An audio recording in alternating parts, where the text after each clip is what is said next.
This is Motorsport Radio. 1, 2. Join the conversation. Contact the show on Twitter, on Facebook, and on our website, Motorsport Radio. Welcome back to Llandow. As you join us, we are just getting underway with the warm-up lap for the Moto team race, where my name is Lewis Ray. I'll be joined by Alex Rizzoli. Alex, take us through the grid. Yeah. So starting on pole position, we have Darren Anderson in the number 133. Then lining up alongside him is Will Howarth in the number 96. Jason Pook starts P3, and Dominic Gardner starts P4. Ian Jackson starts P5 with the number 27, alongside Jamie King with the number 1 starts P6. Jack Andrews starts P7 alongside Phil Maplebeck in P8. Scott Jewett starts P9, and Iona Glover starts P10. Elliot Newton starts P11. Madison Martlew starts P12, and Charlie Ems starts P13. Lewis, it's looking like it's going to be a very exciting race. As we know, the Moto teams maybe aren't the easiest ones to commentate, but how are you feeling about this race? Yeah, I'm very excited. It's been a close weekend.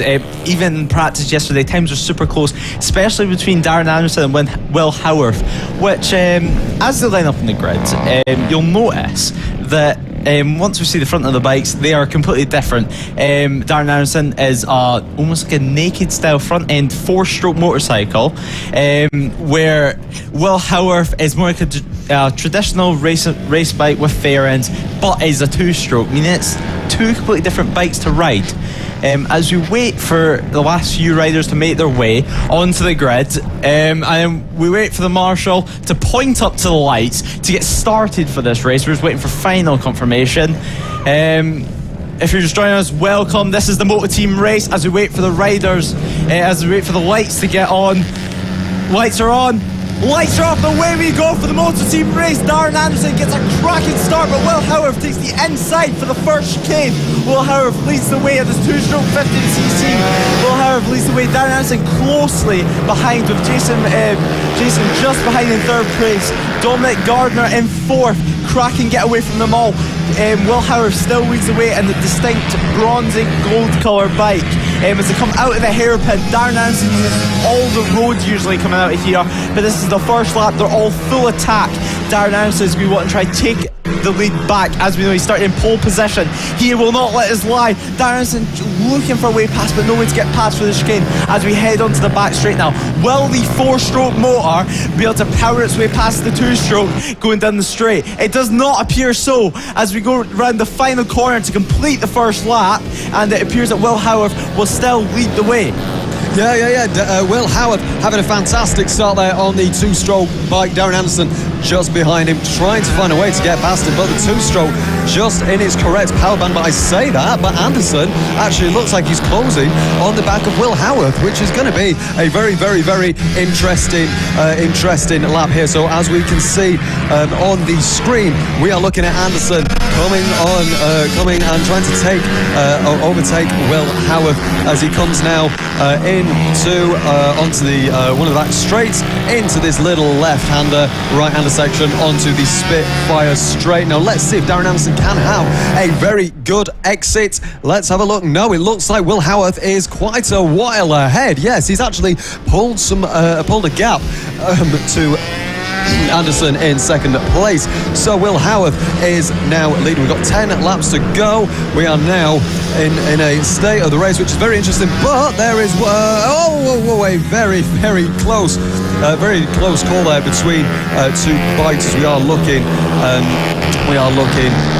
board here through this corner here. It's a very, very, very close race so far. Will Howarth, though, does look like he's pulling more and more of a gap each time. Anderson trying to find a way this way, that way, trying to get in the slipstream of Will Howarth in the number 96, but the 133 there is trying to find a way to get through. This is Iona Glover, currently in 13th place at the moment, having a good little run there out of the first corner. So yeah, it is looking like a very good race. Oh, it is the number 133 of Darren Anderson is getting very close. Actually, I think maybe Howarth has had a little bit of a very interesting lap there. Lewis.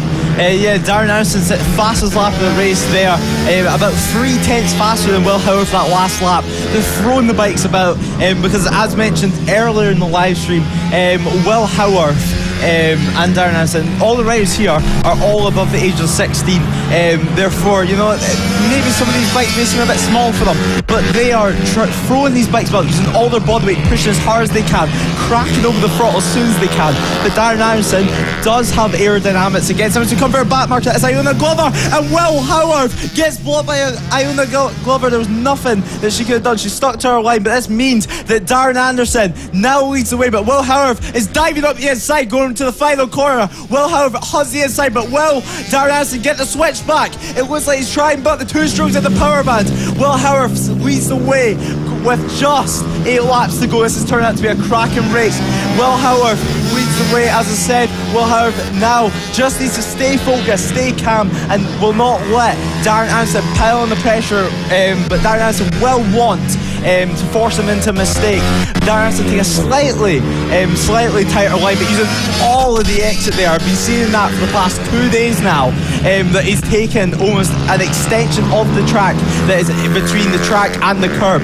It's just trying to get as much momentum as Darren Anderson looks to be diving up the inside. As we see another back marker, will it get in the way? It's going on to the Spitfire straight. It doesn't look, so Darren Anderson is in the slipstream of Will Howarth, and he's diving up the inside, but to the final corner. Darren Anderson leads the way now. Will Howarth is trying to open up the throttle as much as he can on that two-stroke. Darren Anderson leads the way. This is a game of chess. Who will win it? Darren Anderson pushes as hard as he can, using all of his skill, using every single ounce of power, but Will Howarth will not let that lie. Will Howarth straight away is trying to get back up the inside and will not let Darren Anderson get the momentum. As you see another back marker here, one of the Aprilias. Darren Anderson gets past them, so does Will Howarth. It will not affect the race. 7 laps to go now. Darren Anderson still leads the way as they go through this chicane, which will then lead on to the back straight. Will Howarth will try his hardest to stay up with him, keep the pace. We may even say lap records get shattered in this race. They are pushing each other to the absolute limit. Will Howarth find no way past through the chicane. Darren Anderson keeping the line absolutely covered, and the power of his 4-stroke motor making it so that Will Howarth cannot get past. Darren Anderson leading the way with just 6 laps to go. He's trying as hard as he can. Will Howarth trying to find a way past, trying to pile on the pressure, but Darren Anderson cannot let the lead get to his head and run wide and start missing braking markers, as that is how you lose lap time. Will Howarth set a personal best last lap, but still Darren Anderson was 1/10 faster. Darren Anderson once again using the track and some. They're trying to get absolute everything out of these motorcycles and out of themselves. Sometimes you see some of these riders with the naked motorcycles tucking in actually their arm and taking one arm off the bar temporarily to then make sure that they can get their whole body tucked in. As we head down the back straight, Spitfire straight to the final corner, Will Howarth is still behind Darren Anderson. Darren Anderson is making sure Will Howarth can find no way by.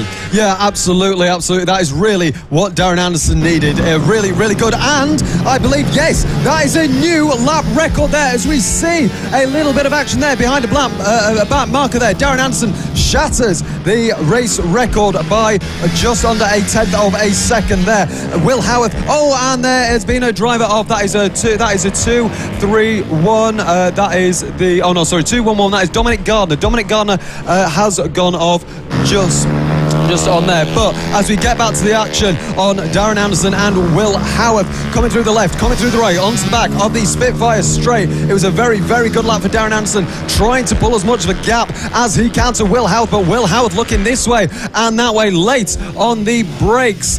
Very, very, very well there. Very good, but it did look like Will Howarth did have a better exit there, and he's trying to gain and get in the slipstream of Anderson, but Anderson doing a really, really good job defending here. But if these drivers keep switching positions like they're doing, as we're saying, it's like a game of chess. It is going to be the driver who comes out on top and who will get the better run down the Spitfire straight and into the final corner if they can send one on the inside for Will Howarth at the moment. So we are 4 laps to go. 4 laps to go on this what has been another fantastic race, I have to say. It has been a really, really fascinating race. So the close battles on track, obviously Darren Anderson and Will Howarth between them. Another really close battle is Jamie King and Ian Jackson there, as we see. Oh, that was a very, very, very close move. Will Howard is actually alongside Anderson now. Is he going to be able to get in just before turn one? No, he is not, but he is very, very, very close indeed. I don't know who I would put all my money on to win this race. These two drivers are incredible, and Will Howard shatters the lap record that Darren Anderson just did. The lap record was a 51.621. It was a 51.551, and now it's a 51.358, and they are going side by side. It's bad marker territory once again. Anderson keeps ahead of Will Howard, but if he keeps coming with back markers, if the back markers still are interfering with this race, for all we know, Will Howard might win this race. We don't know yet, but he's going to go on the inside. It's 3 wide. It's 3 wide. He's going to send it into the final corner, and no, it is going to be Darren Anderson that keeps ahead. What a fantastic battle this is. Oh no, it's not Will Howard just in the lead. Will Howard has actually taken the lead of this race. Absolutely sensational. 2 laps to go. The next lap will be the last lap of this Grand Prix. Lewis, I don't know who to put my money on. Do you? No, certainly not. Will Howard leads the way. Darren Anderson leads the way. It's just been chopping and changing all race now. Back markers have been to play all this race. They've been pushing each other to the limit, and as I said earlier on in the race, lap records will be shattered twice in this race. We see a brand new lap record, and the lap record is about 3/10 faster than it was at the start of this race. Will Howard still leads away from Darren Anderson. Darren Anderson looking down slightly at his bike, just trying to get tucked in as much as he can, just trying to let the helmet do its job to then go perfectly into the back of his aerodynamic hump. But Darren Anderson will not give up. Going on to the last lap, you can see that his back marker in front of Will Howard. He will be begging that the back marker gets into play. And you see Will Howard trying to get on the grass, trying to get past the back marker, and he's done. But will this let Darren Anderson catch up? Yes, it will. Darren Anderson tried to go down the outside there, but no way past. As we head into the hairpin type section, Darren Anderson using all of the track and some to try and catch up Will Howard again. As now we go into the final sector of the lap. Darren Anderson chasing Will Howard as fast as he can, pulling the front as hard as he can, going through this left chicane. Darren Anderson cracking the throttle on. Will he make a dive at the final corner? It's Darren Anderson versus Will Howard. It does not look like Darren Anderson can do anything. He's taking a much wider leg, trying to get a better drive. But it's Will Howard that wins the Moto team race, closely by Darren Anderson. What a race. Absolutely. What a fantastic battle for the lead there. That just might be one of my favourite races I think I've ever seen. Constantly swapping positions for first and second place. Back markers getting in the mix as well, who I would argue maybe decided that race at some points there. You know, Will Howard manages to get past Darren Anderson, and there he goes doing some celebratory wheelies, which I think well deserved at this point. Absolutely fantastic. A really, really fantastic drive from the number 96 there. That was a sensational race. It really was very, very exciting. I'm thoroughly enjoying this. I hope all you listening and watching to this are as well. If you're trackside as well, absolutely fantastic. So the top 10 from that race, Will Howard wins that race away from Darren Anderson by only under half a second. Jason Pugh starts, Pugh finishes P3, Jamie King P4, Ian Jackson P5, Jack Andrews P6, Scott Jewett P7, Elliot Newton P8, Phil Maybeck P9, and Dominic Gardner rounds out the P10. Madison Martlew P11, Iona Glover P12, and obviously that DNF retirement from Charlie Ems. Wow, what a race! And the best thing is we get to see more action now. Yeah, we certainly do, and we get to see the Moto teams back at it tomorrow for another 2 races, as is all the classes. It was a great race, which hopefully it should be as close. Because as we know, it has 2 classes in the Moto team, and although it has 2 classes, they are just as close to each other, with both Will Howard and Darren Anderson being on completely different types of motorcycles and still being able to keep up with each other.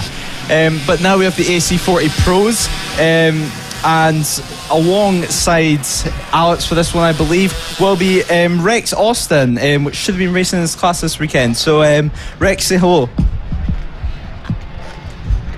when I was riding, I tucked the front and hurt my shoulder, so I can't ride, but I'm really happy. Yeah. Oh, that's absolutely lovely to hear. Absolutely lovely to hear. Are you really excited to watch this race? Yeah. Yeah. Oh, that's absolutely lovely to see. Lovely I can to see all my friends on the starting grid: Byron, Matthew, Oliver, Jensen, and all my friends. Oh, that's absolutely lovely that you can see all your friends on the TV. It's absolutely lovely.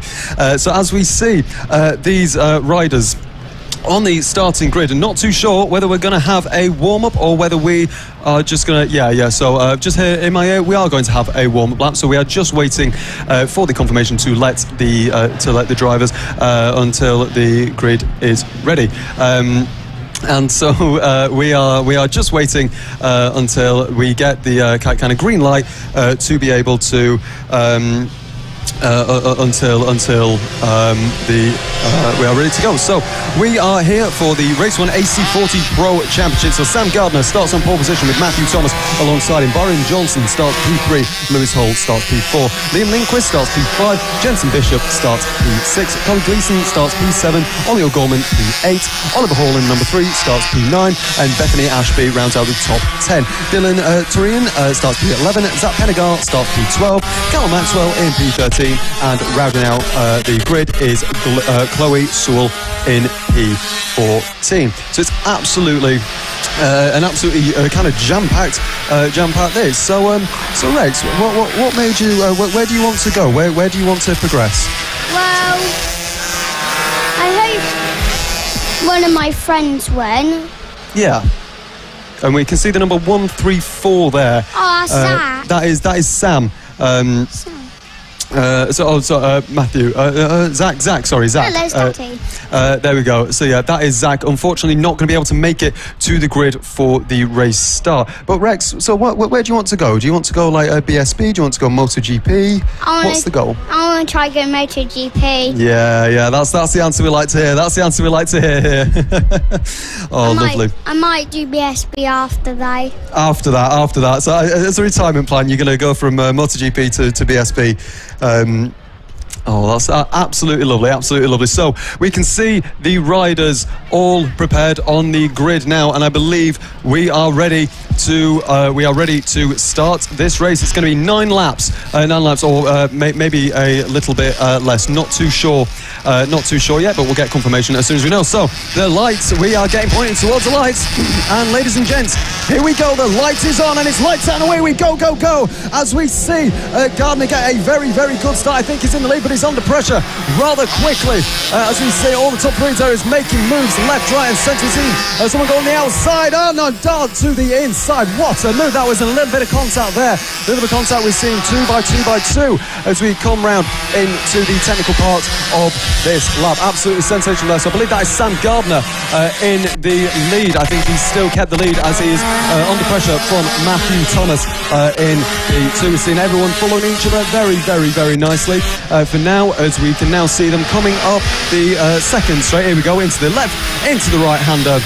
And yes, that is a very nice well start. All of them are quite bunched up at the moment. It's a very interesting race start. And to the inside, I believe, goes Matthew Thomas. What a move, I believe that is. Or is it a defence? It's a defence. It is indeed Matthew Thomas. Byron Johnson is in the lead from Sam Gardner there. Absolutely fantastic scenes there. Byron Johnson setting the fastest lap with a 56.840. Absolutely incredible. Rex, so how do you think your friends are doing?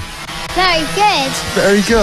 We love to hear it. So Byron Johnson in the lead from Sam Gardner, Liam Lindquist in P3, Matthew Thomas in P4, Lewis Hall in P5, Bishop in P6, Chloe Gleeson up to P7, Oliver Hall P8, Bethany Ashby in P9, round out the top 10, Ollie O'Gorman, who has dropped a few places there from P8 to P10 now. So this battle for P1 between Byron Johnson and Sam Gardner is looking like a tasty treat. And do you know what? Even P3 and 4 are there as well. And sending to the inside is Sam Gardner for the lead. But he just has to back out before he can complete the move. So it is still going to be Byron Johnson, Sam Gardner in second, Liam Lindquist in third. And the top 5 are pretty much together. They are all separated by just about 2.5 seconds from the leader Byron Johnson. So it's a very, very good race so far. We're seeing Byron Johnson pull a little bit of a gap to the back of Gardner. Lindquist trying his hardest to try and gain up that 4/10 deficit to Sam Gardner, and it's looking like they are really all on their limit for this. It's a fantastic it's a fantastic championship this, as we now see a battle on screen here. Are they going to be able to? Not sure. So this is third and fourth. So this is Lindquist and Thomas fighting for the final podium position here, as we see a great little battle here. Is Sam Gardner going to be able to do anything and go around the outside of Johnson? No, he's not. Johnson keeps the lead of this race. Absolutely incredible scenes here. Oh wow, yes, it's and there's been a fall. There has been a fall into that is second place. That's Sam Gardner. That is Sam Gardner, who signals that he's okay, and the bike is moved out of the way. It's yellow flags in yellow flags. I was going to say in sector 1 there, but yellow flag in sector 1. So Rex, now we've got a yellow flag. How do you find this track? Is it a nice track to drive? Is it a bit difficult? Is it what do you think? Well, I don't think it's too bad. Yeah. So, there's quite a few straights, more corners though. Yeah. But it's actually quite a nice track. Is it nice and fast? Is it nice, fast and flowing? Sort of. Is it sort of? Yeah. Oh, that's lovely to hear. As we now see the number 14 and the 128 together. So this is the battle for P3. This is the final podium position here. Second and third. Oh no, it's second and third now. Sorry, apologies for that. Second and third. So Liam Lindquist is just behind Brian Johnson by 2.1 seconds. Byron Johnson in P1, Liam Lindquist in second, Matthew Thomas is in P3, Lewis Hall fourth, Chloe Gleeson in P5, Jensen Bishop up to 6, Oliver Hall 7th, Ollie O'Gorman 8th, 9th Dylan Turian, and Bethany Ashby up to P10. So as we're now looking on screen, these two are very, very close. I believe this is still the battle for now what is second place. So Rex, do you want to do? Yeah, go on then. You take us for a few laps. Well, Byron's doing quite well. He's got a bit of a gap. Yeah. Liam's doing very well. Yeah. And as we see the 14, I think that's still defending. Yeah, that's still defending from number 3. Go on, Rex. Well, there we go. Matthew's doing really well as well. Yeah. So I reckon he'll be happy to take third, but it'll be Liam's first ever podium at FAB, because he moved from not sprinting. I can't remember where he moved from, but he's only raced. This is his only championship in FAB. He hasn't raced in here before, so I think he's doing really well. Yeah, and he'll be really happy if he gets a podium. Yeah. Oh, that's absolutely lovely. So, Rex, go on, be honest. If you were racing in this right now, where would you be? I reckon I'd be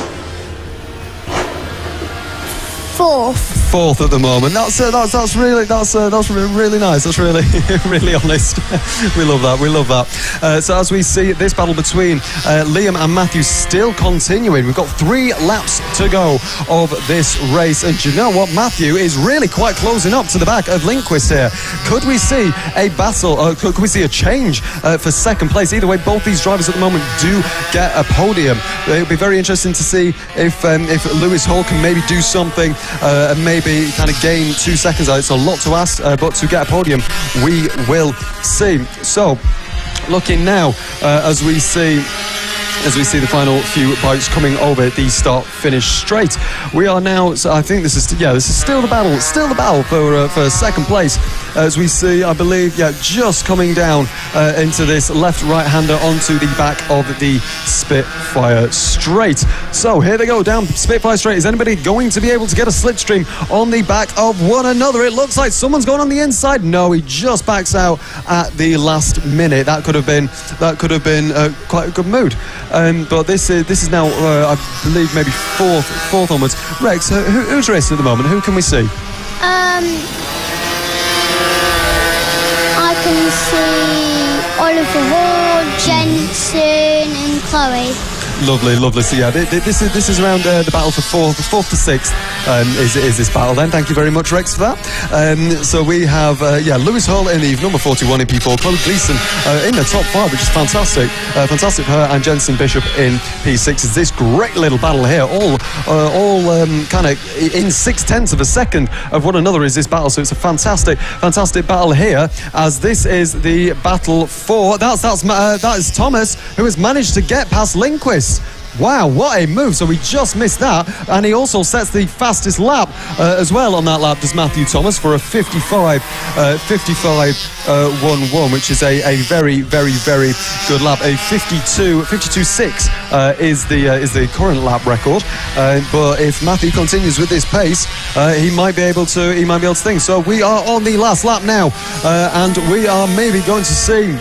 Well, no, it's looking like Byron Johnson has managed to finish 2.5 seconds, or at the moment, he has managed to pull 2.5 seconds to Matthew Thomas. What a sensational effort now, as we now see a little battle coming across the start-finish line, and we are going to see the number 37, Boris Johnson. Here we are, coming down into the final corner. It's going to be a fantastic win for Byron Johnson, who crosses the line to win, and Matthew Thomas in P2, and a first podium for Liam Lindquist in P3. Absolutely sensational riding there. What a race. As you can see on the graphics there, Byron Johnson wins from Matthew Thomas, who just pips Liam Lindquist to P3. And a top 10 rundown. They are still racing at the moment. So Byron Johnson finishes P1 ahead of Matthew Thomas in P2. Liam Lindquist in P3. Lewis Hall P4, as we now see it on screen. Gleason finishes P5. Bishop P6. Hall P7. Gardner P8. O'Gorman P9. And Turian P10. Rex, what did you think of that race? I think it was a really good race. It was, wasn't it? It was a fantastic race. Byron done really well. So did Liam, and so did everyone else. Yeah. Oh, that's absolutely lovely. Absolutely lovely. Really, really good racing there. It's absolutely lovely to see all these riders doing really well and being really competitive with one another. Absolutely incredible there. So yeah, obviously only one non-finish there. That was Zach Pennegar, who was obviously running P2 at the time, so I'm not too sure what happened there. But yeah, thank you so much for joining us, Rex. It's been an absolute pleasure, and we hope to see you on the track sometime soon. Thank you. Oh, absolutely lovely there to hear from Rex, obviously, who is just battling an injury at the moment, but he should be here racing sometime soon. Absolutely incredible. Wow, what a race, Lewis. What a race.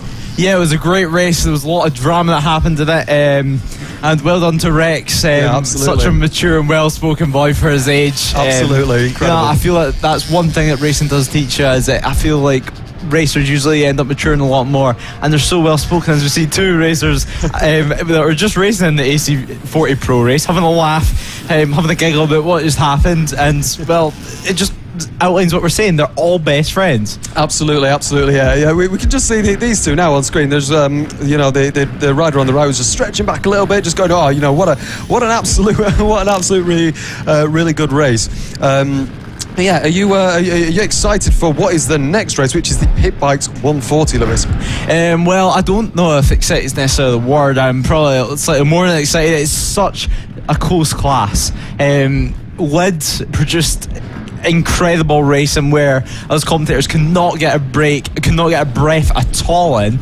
It has so much names in the class, and there's 31 bikes taking part in this one race. It is just it's spells out mayhem. Yes, yeah, it really does. I'm really excited to see this race. Really excited because there are some really kind of well-known names in this championship. And yeah, as we said, 31 riders on the grid is absolutely incredible. It could be carnage. It could be one of the best races we've ever seen. We will only know in about a few minutes once they've done their outlap, and it is lights out and away we go. So, would you like to read out the grid for this race, Lewis?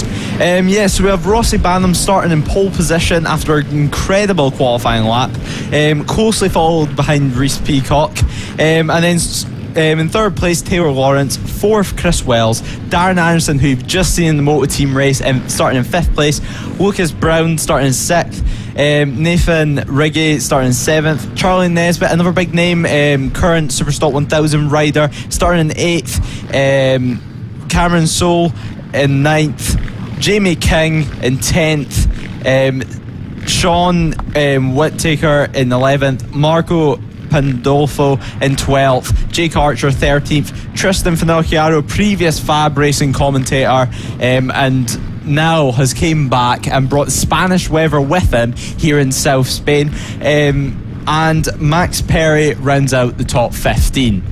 Yeah, absolutely, really good grid. It's going to be fantastic to see this as we can see all the riders on the track at the moment. We can see the number 29 there, just giving a little wave. That's 128, I believe, or 37. I can't quite read it from here.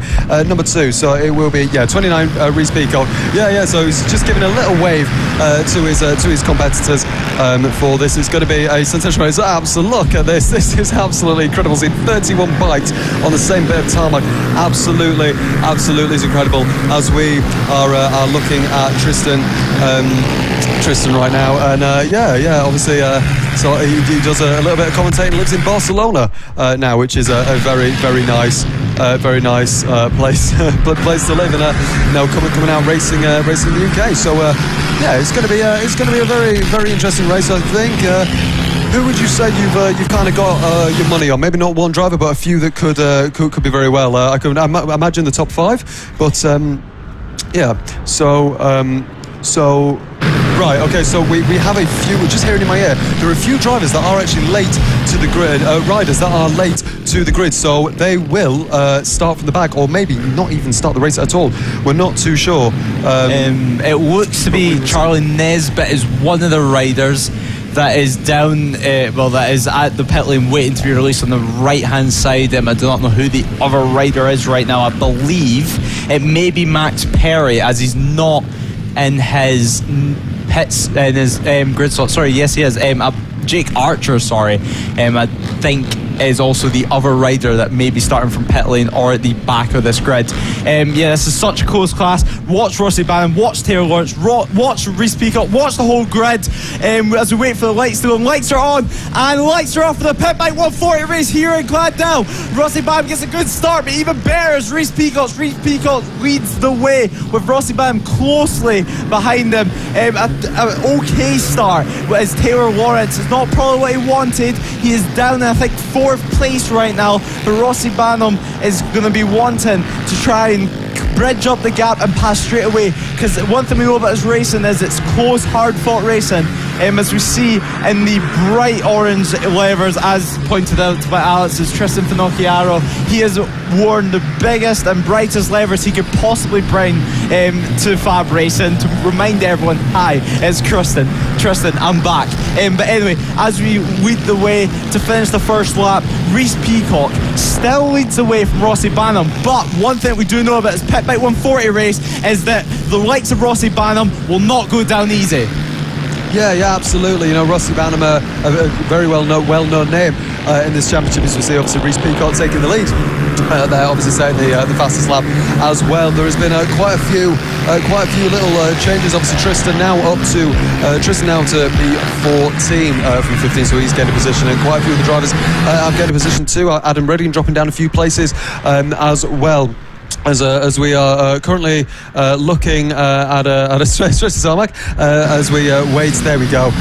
Wait for these two riders as we now see all the riders filtering through here. This is the lead, so this is the 96, which is not thing. As we're looking at the lead, is it going to be Rossi Banham? Rossi Banham, I think, has taken the lead. What a fantastic move. The 196 moves up into first place. Lawrence gets up into third. Chris Wells down to P4, so 2 moves in 1 corner there. Absolutely sensational. Yeah, it certainly is. Taylor Lawrence setting a 50.1. That is 3/10 faster than their current race leader, Rossi Banham. One thing from watching this weekend is Taylor Lawrence. I noticed that his riding style is so extreme. He almost gets his elbow on the ground on these little pit bike 140s. He is so fast. So just like Rossi Banham, which right now is just trying to escape the clutches of Reece Peacock, who seems to be lacking behind a little bit as we head on to the back straight now with just 10 laps to go of this race. Rossi Banham's touching the back brake there. Luke's just getting the back end out a little bit, trying to help get the bike turned as he leads the way with just 9 laps to go and setting the fastest lap of the race with a 49.9. That is not too far off the lap records. We're in the 49s now.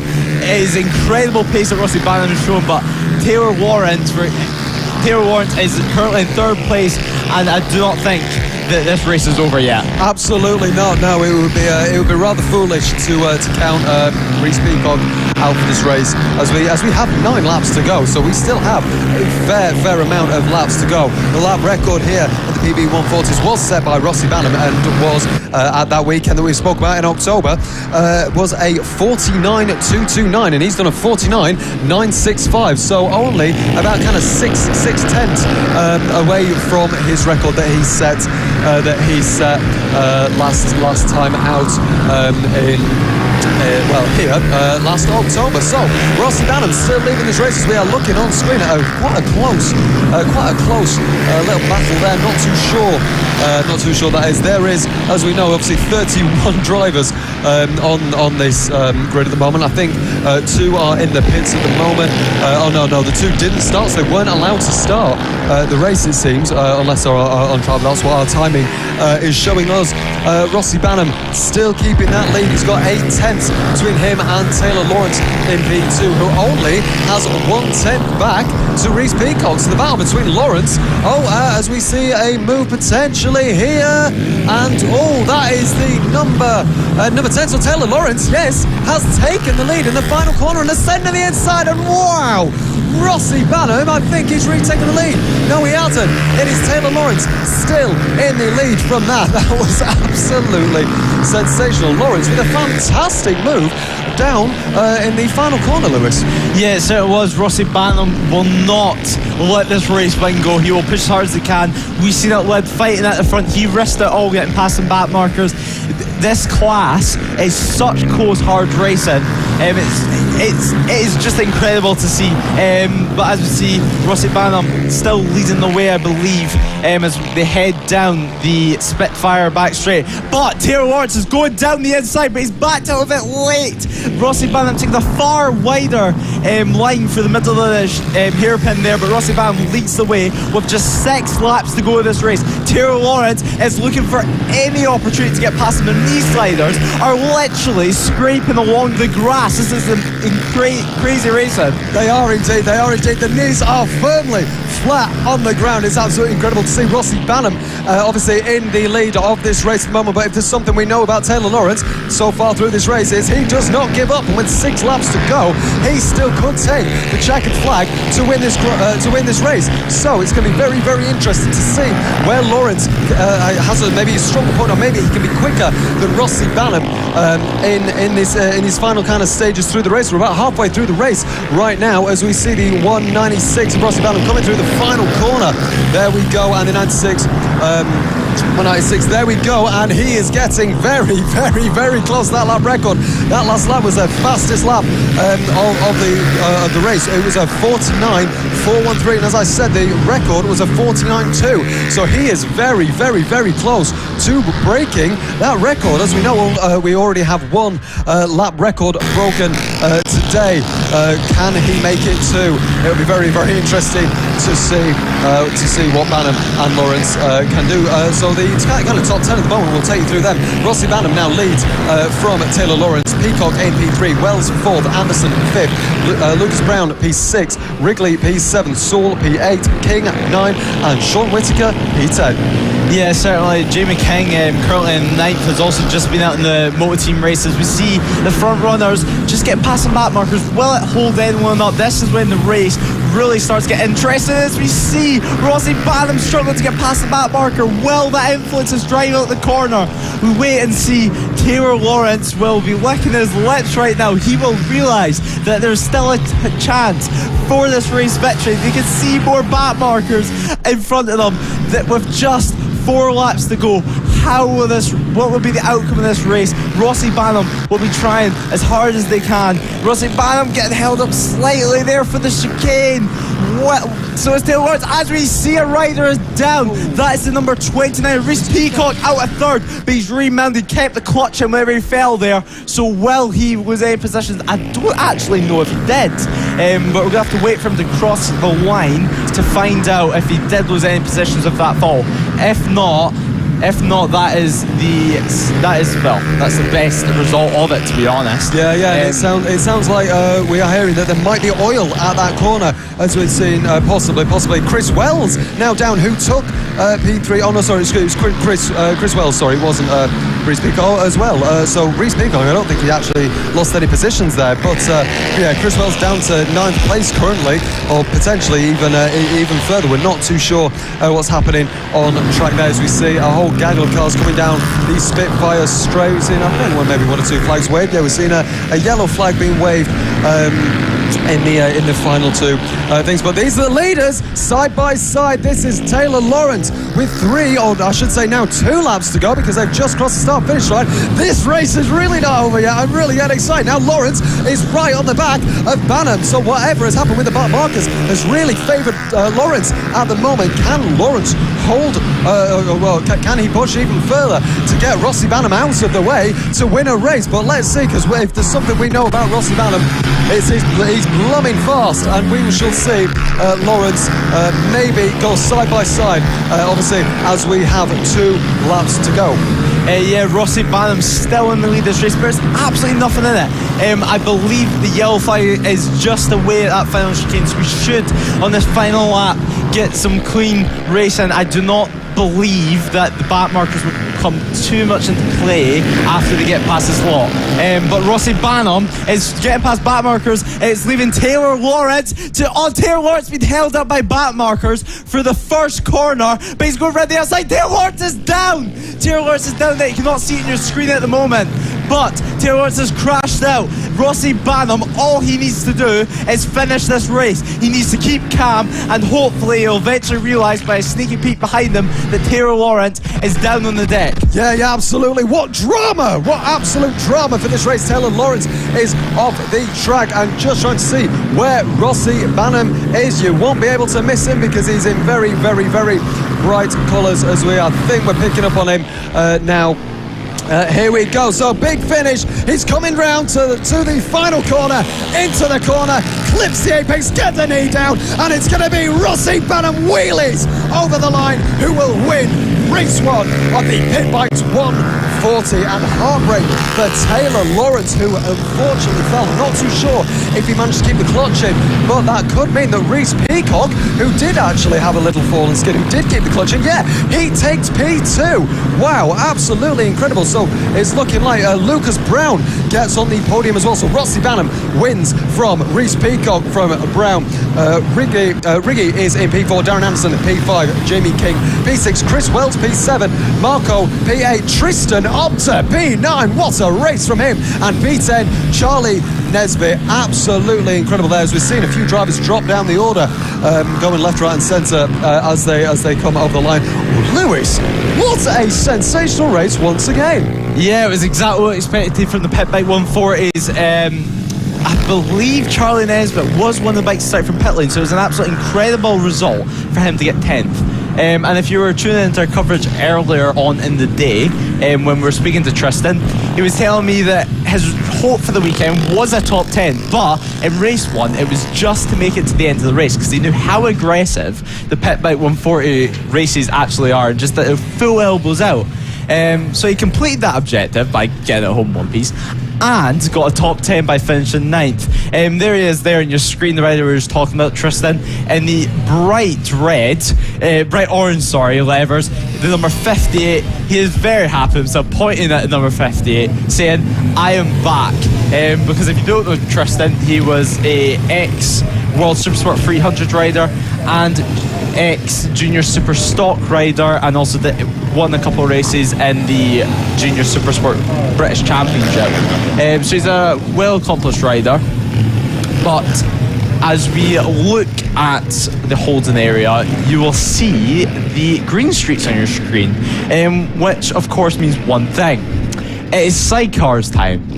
Now I believe the Sidecars will be the last race of the day, but it's certainly a different thing for us to end the day on is the Sidecars. It's something that is quite unusual to watch, and for you, Alex, it's something new to watch, and you've never seen a sidecar race yet, and now will be your first time. I haven't, you're right. I've only seen ones in videos, and I cannot wait to see this. This is, I can't lie, this is the one I'm most excited for, because it's incredible. It's incredible to see these three-wheeled machines and these people getting riders, I should say, or the sidecar riders? I'm not too sure. Passengers, that's the word I'm looking for. Thank you, Lewis.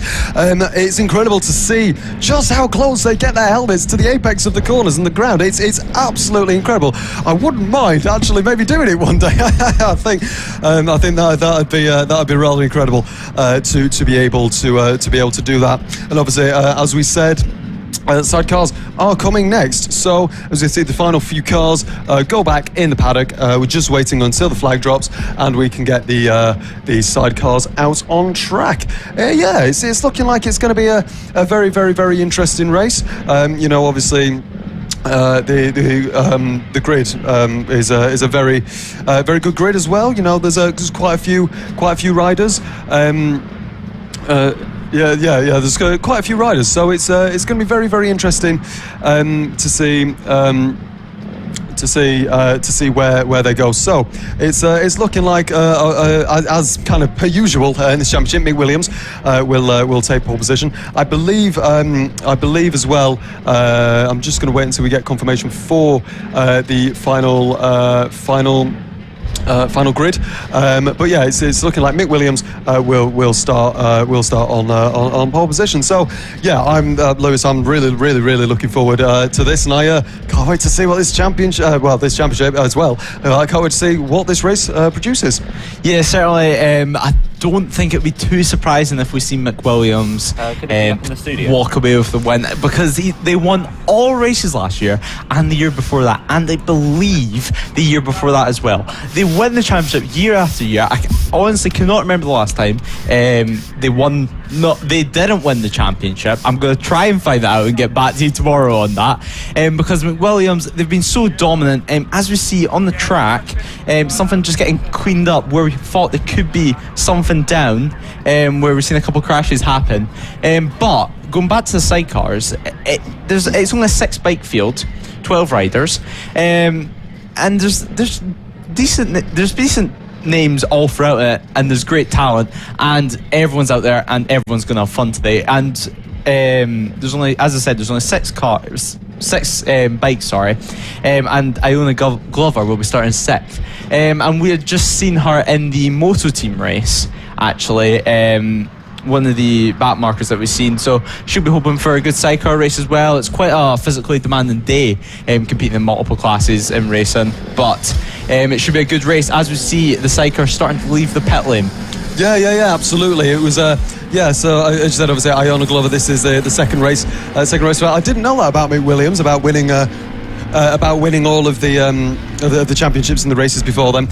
So yeah, it's looking like we're going to have Mick Williams on pole with Jason Greenstreet starting in P2, Mark Parker starting in P3, with John Keats in the number 666, the very cool black and red liveried car starts P4, Chris Impey starts P5, and Iona Glover starts in P6. And these just look absolutely amazing, and I can't wait for this. Oh, we're seeing one of the sidecars, I think, just overshooting a little bit there. Oh no, I think someone is in the wrong grid spot. I'm not too sure, but yes, it's looking like it's going to be a very, very, very fun race. I can't wait to see this. I'm genuinely really, really excited for this race. It looks incredible. It's just so unique. You never see this, in massive championships or anything. So it's really, really cool. Really cool to see this. There are a lot of really, really cool looking bikes. Obviously, some different looking bikes as well, in terms of like bodyworks, or some are quite shelled back, and as we see, they go for their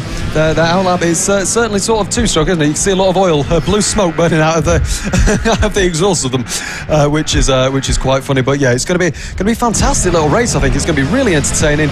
Again, Mick Williams, the favourite of the race, but you know what? I would love it if something happened, a bit of drama or something, and we could see a surprise winner of this race. It could be a very, very, very fun race indeed. Obviously, me and Lewis in the commentary box, and yeah, let's get this race underway. So, Mick Williams qualified with a time of 57.157 seconds, and Iona Glover 6th, qualified with a 1:10.826. The gap is actually about 13 seconds between first and sixth place, which is very, very, very interesting. Very, very, very interesting indeed. So as we see Mick Williams coming around the final corner now, a little bit of a drift there. He certainly knows how to control that car. The number 90 as well lines up alongside him. We're seeing on screen number 666. That is a really cool kind of a red and black camo. Livery, which is very, very cool. And there we can see just behind them Chris Impey in the number 457, with the number 3 of Iona Glover bringing up the rear. It's going to be a very, very fun race, as I've said. So now we're just waiting for the last bikes or trikes, I guess, on the grid. Side bikes, sidecars, even sidecars. And here we go. So we are getting a point to the lights, just waiting for the lights to go on. The lights are on, and it's lights out, and away we go. Mick Williams gets a fantastic start. The number 90, Jason Greenstreet gets an also very good start, but just drops into second place. Mick Williams absolutely flying immediately. Really, really incredible. These are incredibly loud machines. Very cool. So yeah, Mick Williams in P1 at the moment. Jason Greenstreet in P2. John Keats has actually gained a position. He's gone up into 4th position. So they've made a move on Mark Parker, who did start number 3 in the number 230. As we can see these on screen now, I believe that is the Red Bull. Yes, it is, of Mick Williams. It's a very cool looking car, and the number 90 Jason Greenstreet actually not far behind them at all, as we see them going through the freshly kind of dusted down and sanded bit of the circuit where we did think there was oil drop. So here we go, Mick Williams into the final corner. Oh wow, what a drift, what an absolute drift. The number 90 actually having a cleaner run through the final corner there, but I don't think it's going to have made much of a difference there. Yeah, I don't think it would have, but with the dust that has been swept on the track to clean up any residue that was left behind from the previous race, it can sometimes play in your mind a little bit as a rider, just knowing that's down there, and it may take away from some of the drivers and riders' confidence on these first couple of laps until the track is nice and bedded in. Mick Williams still leads the way, as we're expecting, but on the start there, I do believe that Chris Impey started, and we see a faller there. It looks to be the 666 red bike of John Keats. I do not believe it is John Keats. We have a red flag right now.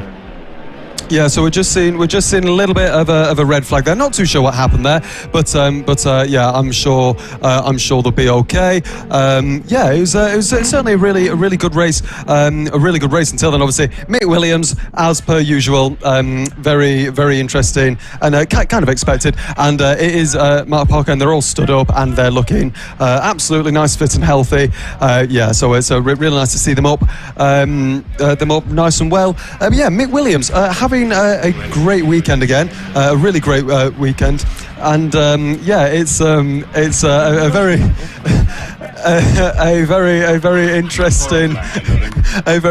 interesting race so far with the number 90 of Jason Greenstreet in P2 and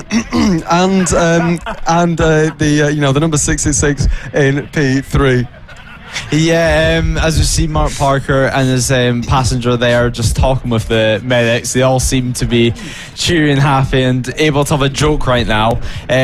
But yeah, so we see the paramedics just cleaning up everything, getting everything off track. We should get a restart here because there's still 5 laps to go in this race, which was originally only a 7-lap race, so we're not even at half distance yet.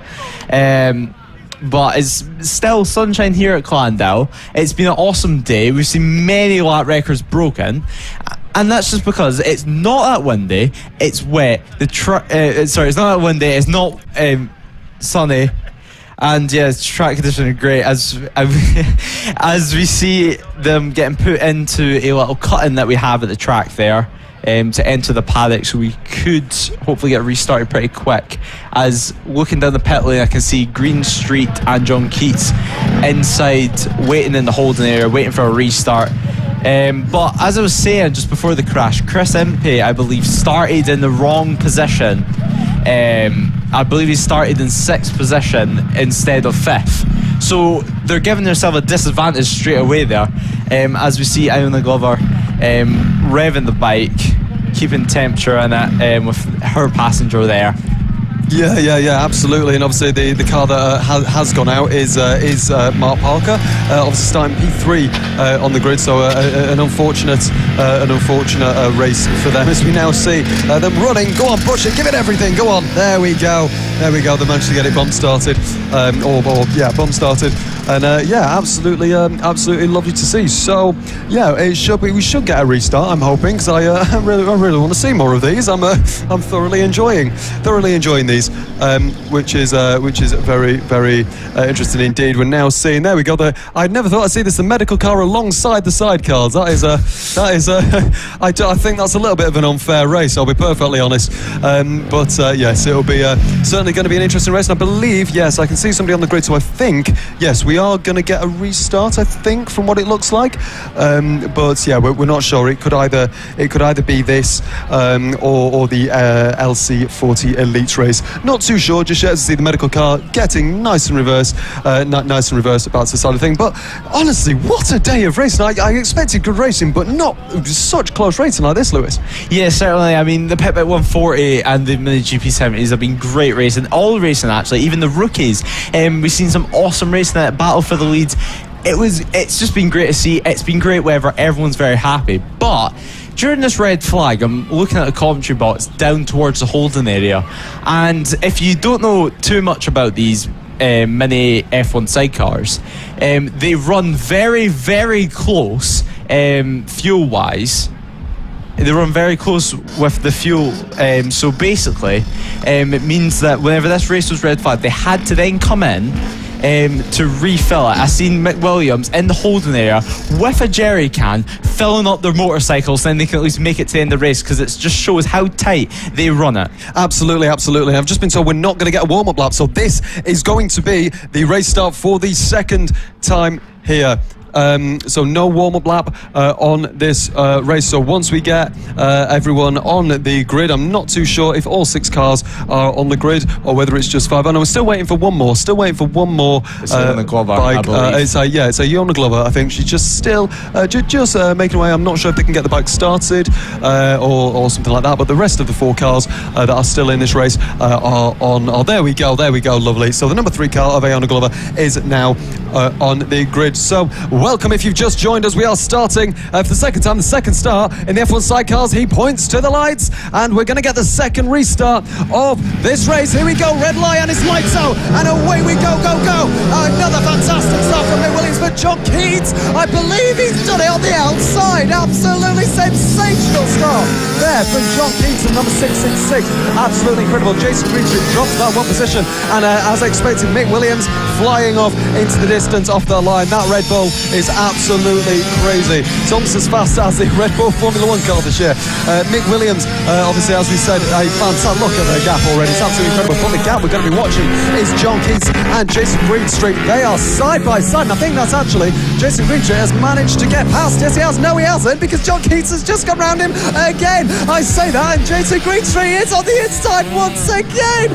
This is absolutely sensational. What a little race this is, as we can see them now coming onto the Spitfire straight almost as fast as these two drivers right now. It is going to be a defence for Jason Greenstreet, and it could be a send and a big wobble there for John Keats. Oh, and a lock-up, a big lock-up there, pushing too much into the final corner. A fast lap there for Mick Williams, a 59.111, and everyone else is 1 minute at least 3 seconds slower than them.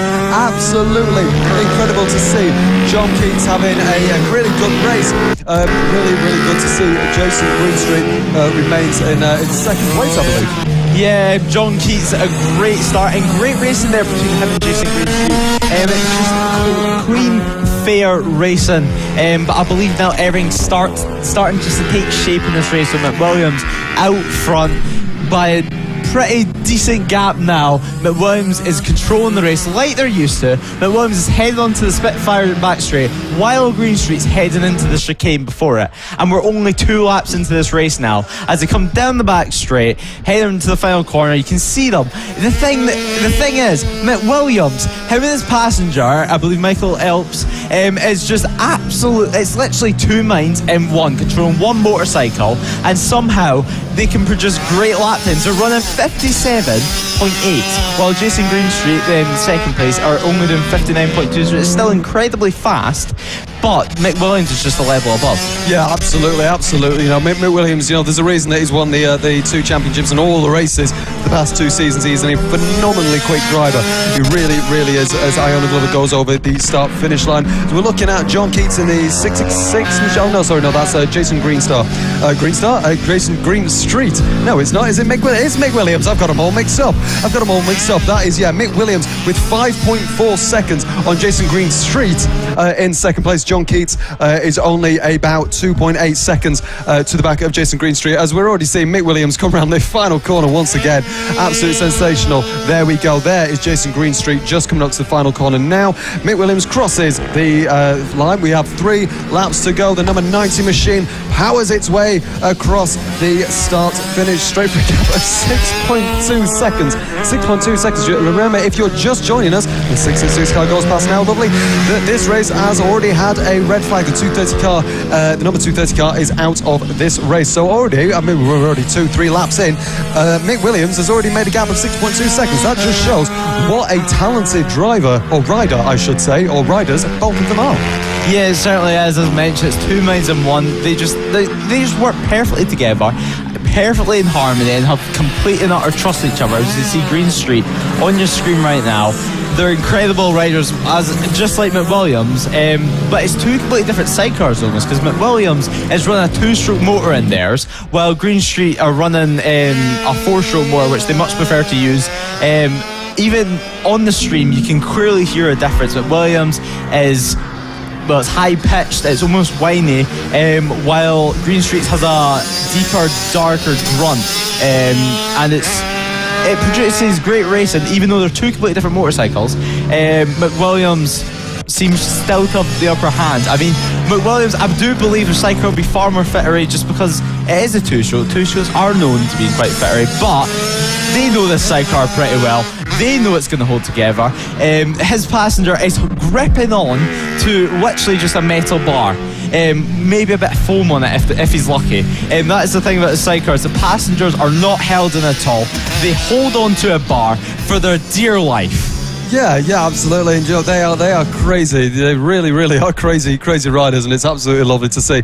As we now see number 3 getting lapped. That's Iona Glover getting lapped by Mick Williams into the final corner. Look at the power slide that he does when he comes out of that final corner. I don't see any other riders really doing that, but for some reason, the number 90 as we're seeing now, he takes a much kind of wider line. But Mick Williams clearly working for him. That 2-stroke is really, really, really fast, especially when it's in the correct power band. I believe that is the only two-stroke in the field, potentially.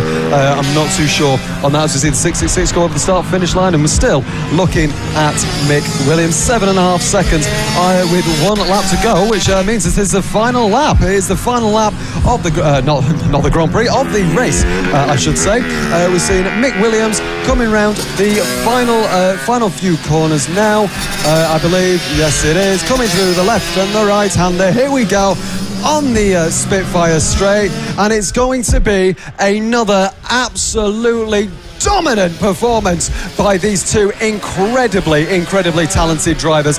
And everyone, you're going to hear this a lot, and you have heard this a lot. Mick Williams wins another mini F1 sidecar race. Absolutely sensational. It looks like Jason Greenstreet is going to go P2, and unfortunately John Keats in the number 666 machine unfortunately can't hold on to P2, but he does get a podium. Here he comes round the final corner right now. Absolutely sensational racing. So the top 6, or I should say just the rundown. Mick Williams finishes at P1, Jason Greenstreet P2, John Keats P3 rounds out the podium. Chris Impey in P4, Iona Glover in P5, and obviously the red flag that was caused by Mark Parker in the number 230 obviously didn't finish. Yeah, it was a dominant performance once again. It's what we expect to see. Look, they're happy, they're waving to the camera, waving at the fans. They're stopping on track right now. Maybe it's just a practice start or something along that line. You could see in the final couple of laps that they were just staying conservative and just trying to make it towards the end of the race. I mean, these sidecars are something else to watch, and if this was your first race watching it, that is how it goes. Mick Williams is just... It's another impeccable performance from them. They're waiting at the side of the track, the other side of the track from us, and I don't really know why. The bike is still running, but I do believe that actually they may be trying to push the other sidecar around of Mark Parker that previously crashed, which once again shows how great the paddock is here, and how much just the fact that everyone is friends. Look, he literally has his feet on the front fairing, pushing him. Absolutely incredible. What a sight to see that if you're watching this. If you're only listening to this, please watch this. This is absolutely wonderful to see. Mick Williams being having so much sportsmanship there to be able to push Mick Parker. Both of them just chilling out. We can see Mick Parker there. He's just getting a suntan at this point. He's just got his feet, as obviously Lewis said, against the front fairing of Mick Williams, and it's just absolutely lovely to see. It really, really is. As we can see, a lot of them just having a lovely little chilled drive. What a picture that is. What an absolute picture that is. That's absolutely fantastic. Absolutely incredible to see that. It really, really is. And again, it just shows once again why this paddock is absolutely amazing. Whenever anything happens, it's an entire community that just comes together, no matter what series you're racing in now, of any of the nine championships that we have. And we can actually see it from the comms box now. What an absolute sight that is. Absolutely brilliant. You love to see it. You really, really do. But that, unfortunately, is enough of the sidecars today. They will be back tomorrow. Obviously, I'm not sure if we're having another race. No, I'm not. I've been told that is the final race of the day. What a way to end it. What a way to end it. So, ladies and gents, I really hope you enjoyed today. There's been drama. There's been incredible racing, like really, really incredible qualifying sessions and race sessions. It's been absolutely fantastic. So if you want to follow us, let us know what you think about today's racing and the qualifying session today. And I expect quite a lot of tweets going, that was absolutely blooming amazing. And if you can, try and get here tomorrow. It's obviously east of Cardiff, the Llandow circuit, and it is a fantastic paddock to be in. So, ladies and gents, that is it for today's action. We will be back tomorrow with a load of other races and lots of races. So I'm going to let Lewis sign off this time, because I signed off last time. So I've been Alex Rizzo-Van Slimpropoulos once again. Thank you very much, Lewis. Yeah, thanks, Alex. I'm not going to try and tempt your last name there. It's a mouthful. I think everyone listening will only understand half of that. But yeah, it's been a great day of racing. Just the final picture there, just showing what this championship is made of. It's made of friendship. It's made of fun. Everyone was laughing. It's just incredible. Just a massive thanks to all the marshals, Absolutely, the medics, the unsung heroes of motorsport. Without them, we could not go racing. The NHS, medical helicopter, everyone, they're just complete unsung heroes. And although you only really hear our voices, they are the people that make it happen. And just thank you to all the medics and marshals out there. Thank you for joining us today as well. We'll be back tomorrow for another great day of racing. Hopefully, it'll be sunshine. Weather forecast is 18 degrees sunshine. It's going to be a warm one. Yeah, it's going to be a warm one. It's warm with the commentary box, Yes. but we cannot complain. We're doing what we love. The people on your screen are doing what they love. Thank you for joining us. Join us again tomorrow. Keep up on all our socials. And from myself and Alex, it's goodbye. Goodbye. This is Motorsport Radio. 1, 2. Join the conversation. Contact the show on Twitter, on Facebook, and on our website, Motorsport Radio.